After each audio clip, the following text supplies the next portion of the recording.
पाप का बाप कौन। इस संसार में ऐसा कौन ज्ञानी तपस्वी सूरवीर कवि विद्वान और गुणों का धाम है जिसकी लोभ ने विडंबना मिट्टी पलीत न की हो। मित्रों, क्रोध से परहेज रखो, अपने जीवन को प्रेम से आपूरित होने दे, संयम रखें, मिजाज ठंडा रखें। नरक का द्वार हम पार ही कर लेंगे। नरक के दो दरवाज़ों का वर्णन हम कर चुके हैं, अब तीसरे दरवाजे के बारे में जान लीजिए। और वह तीसरा दरवाज़ा है लोभ। यह नरक का अंतिम दरवाज़ा है, लेकिन है सबसे ज़्यादा भयंकर तथा फिसलन भरा। यह ऐसा दरवाज़ा है कि व्यक्ति न चाहते हुए भी वहाँ जाकर उलझ जाता है। लोभ के मायने है मन की वह स्थिति जो लुभा ही जाती है, जो व्यक्ति को खींच ही लेती है, बांध ही लेती है।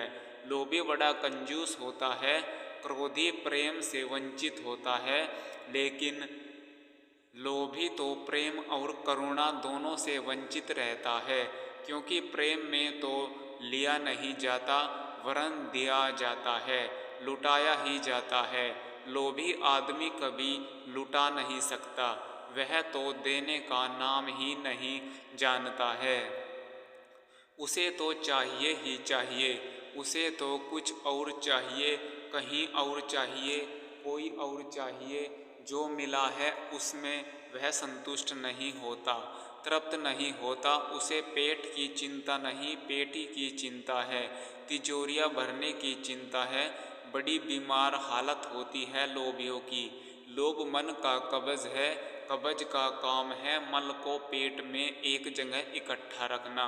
और जो लोभी आदमी होते हैं वे भी दुनिया भर के कबाड़े को अपने तहखाने में इकट्ठा करते हैं। ऐसे लोग यह सोचते हैं कि संग्रह आज नहीं तो कल काम आएगा। लोगों के घर में जाकर देखो, वहाँ काम की चीज़ें तो कम मिलेगी और बेकार की चीज़ें भरी पड़ी है। जिन चीज़ों का साल में एक बार भी उपयोग नहीं होता, उन चीज़ों को रखकर हम घर को कबाड़ क्यों बनाएं। जो वस्तुएं हमारे लिए मूल्यवान होती है वे ही वस्तुएं संत के लिए नकार होती है। तभी तो विवेकानंद पैदा होता है, तभी तो हीराबाई जैसे संत और हटोबा जैसे वीर जन्म लेते हैं। संतों के घर सब कुछ था, लेकिन जाना तो यह जाना कि यह कुछ भी नहीं है।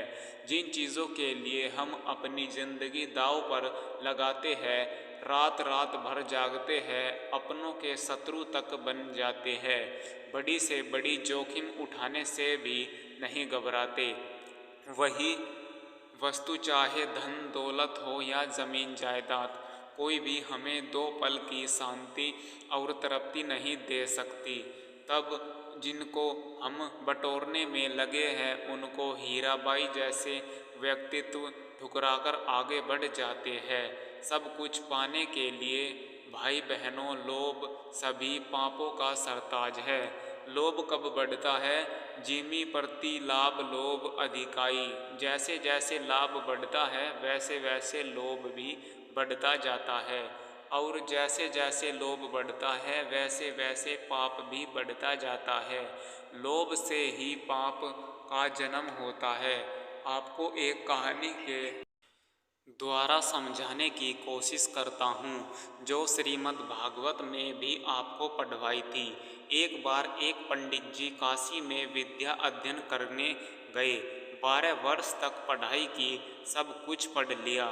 वेद शास्त्र पुराण श्रुतियाँ ग्रंथ आरण्य उपनिषद आदि पढ़कर वापिस घर आए तो पिताजी से कहा कि मैं सब कुछ पढ़ के आया हूँ, मुझे सब कुछ याद है।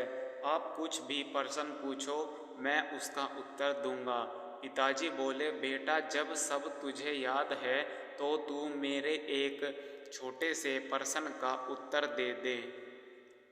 बेटे ने कहा, पूछिए पिताजी। पिताजी ने पूछा, सिर्फ इतना बताओ कि पाप का बाप को क्या नाम है। पंडित ने सोचा, पाप का बाप, यह तो मैंने कहीं पढ़ा ही नहीं। जो किताबें थी पढ़ाई की उसमें देखने लगा, रात भर किताबों पढ़ता रहा मगर बाप नहीं मिला। पिताजी बोले, तो फिर खाक पढ़ाई की? अभी तक तुझे पाप के बाप का भी पता नहीं। बेटे ने कहा, आखिर आपका बेटा हूँ, अब तो पाप के बाप को ढूंढ कर ही लाऊंगा, चाहे 12 वर्ष और क्यों न बीत जाए। पंडित जी उन्हें काशी के लिए रवाना हुए। उस जमाने में साधन तो नहीं थे, पैदल चलना पड़ता था। काफ़ी दूर तक चले, फिर पंडित जी को प्यास लगी तो एक घर दिखाई दिया। पंडित जी घर में गए, वहाँ जाकर बोले, मुझे बड़ी जोर की प्यास लगी है, अगर कोई है अंदर तो मुझे पानी पिलाए। एक स्त्री आई और उसने पानी पिलाया पंडित जी को, और पंडित जी ने पानी पिया। पानी पीने के बाद पंडित जी ने पूछा कि यह घर किसका है। उस स्त्री ने कहा, पंडित जी, यह तो आपको पानी पीने से पहले पूछना चाहिए था कि यह घर किसका है। आपने पानी तो पी लिया है और अब पूछ रहे हैं कि यह घर किसका है। तो सुन लो पंडित जी, यह घर एक वैश्य गणिका का है। पंडित जी सुनने ही एकदम अपने कान पकड़ लिए। कहने लगे, शांतम पापम, मेरे द्वारा पाप हो गया, मैंने एक वेश्या के घर का पानी पी लिया। अरे पाप का बाप तो मिला नहीं, पाप और हो गया। लेकिन उस वेश्या ने कहा कि आप आगे कहाँ पधार रहे हैं। पंडित जी ने सारी बात बताई और कहा कि पाप के बाप को ढूंढने जा रहा हूँ वापस काशी। उस वेश्या ने सोचा कि 12 वर्ष जो काशी पढ़ के आए हैं तो भी उन्हें पाप के बाप का पता नहीं चला, यह पुनः जा रहे हैं। अरे वहाँ उन्हें मिले न भी मिले, जब मेरे पास आए हैं तो मैं ही बता दूँ ना कि पाप का बाप कौन है, इतना दूर नहीं जाना पड़ेगा। और उस वेश्या ने बताया, लेकिन युक्ति से बताया, सीधे सीधे नहीं। वेश्या ने कहा, पंडित जी आप जाइए, लेकिन आप बहुत थके हुए लगते हैं, शायद काफ़ी दूर से आ रहे हो और आपको भोजन भी करना है। आप थोड़ी देर आराम करें, तब तक मैं आपके लिए भोजन बना देती हूँ। भोजन करके पधारे।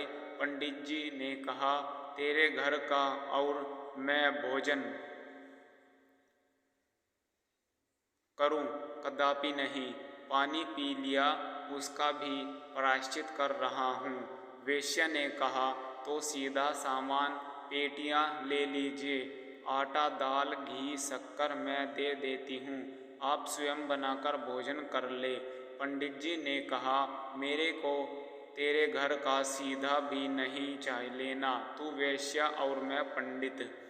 तब उस वेश्या ने कहा, पंडित जी सीधा सामान ले लेंगे तो मैं आपको 5 सोने की मोहरें दूंगी। पंडित ने सोचा कि वो पाप का बाप तो पता नहीं कहाँ मिलेगा, यह मोहरें हाथ से चली जाएगी। पंडित जी को इतनी देरी तो सीधा लेने में तकलीफ हो रही थी, लेकिन 5 सोने की मोहरें आ रही है, ऐसा सुन तो तकलीफ खत्म।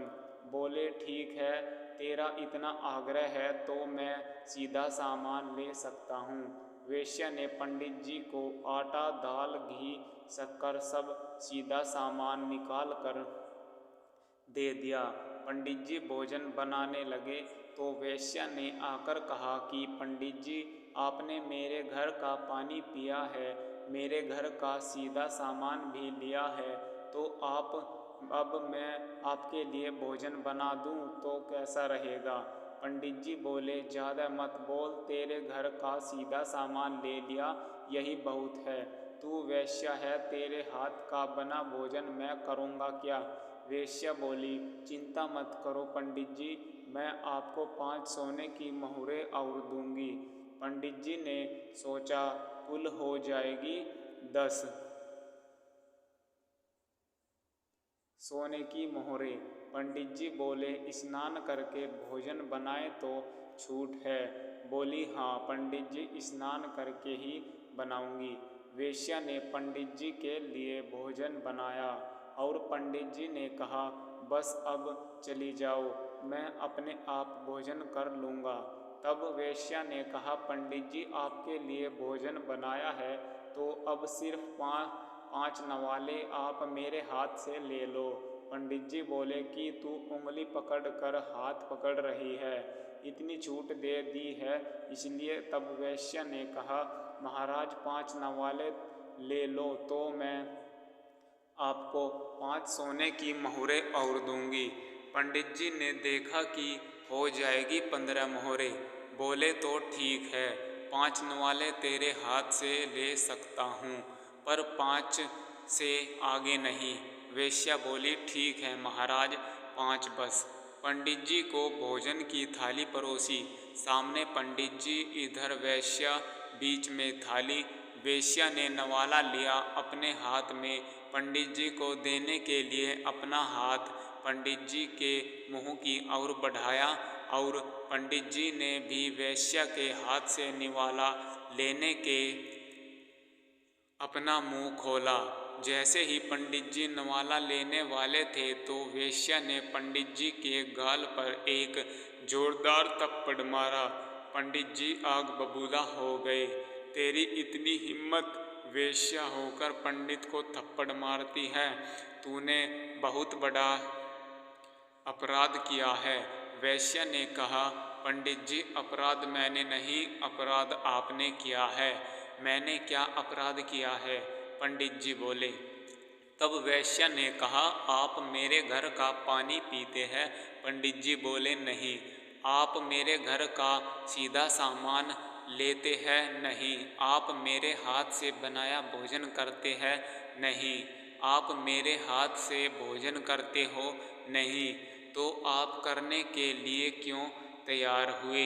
पंडित जी बोले, तेरे भाव के कारण, प्रेम के कारण। प्रेम के कारण नहीं पंडित जी, यूँ कहिए लोभ के कारण। आपको 15 सोने की मोहरें दिखाई दे रही थी न, तब आप जीमने को तैयार हुए। पंडित जी अपनी डायरी में लिख दो कि पाप के बाप का नाम लोभ है। एकदम पंडित जी की आंखें खुल गई और वेश्या के चरणों में गिर के बोले, आप कोई वेश्या नहीं, आप तो मेरी गुरु निकली। 12 वर्ष तक मुझे पता नहीं चला, जबकि मैं काशी में इतना पढ़ा और यहाँ अपने 1 मिनट में बता दिया कि पाप का बाप कौन है। जय श्री कृष्णा। ओम नमो भगवते वासुदेवाय नमो नमः। ग्रंथों पर आधारित ऐसे ही किस्से जानने के लिए आप हमारे चैनल को सब्सक्राइब करें। धन्यवाद। राधे राधे।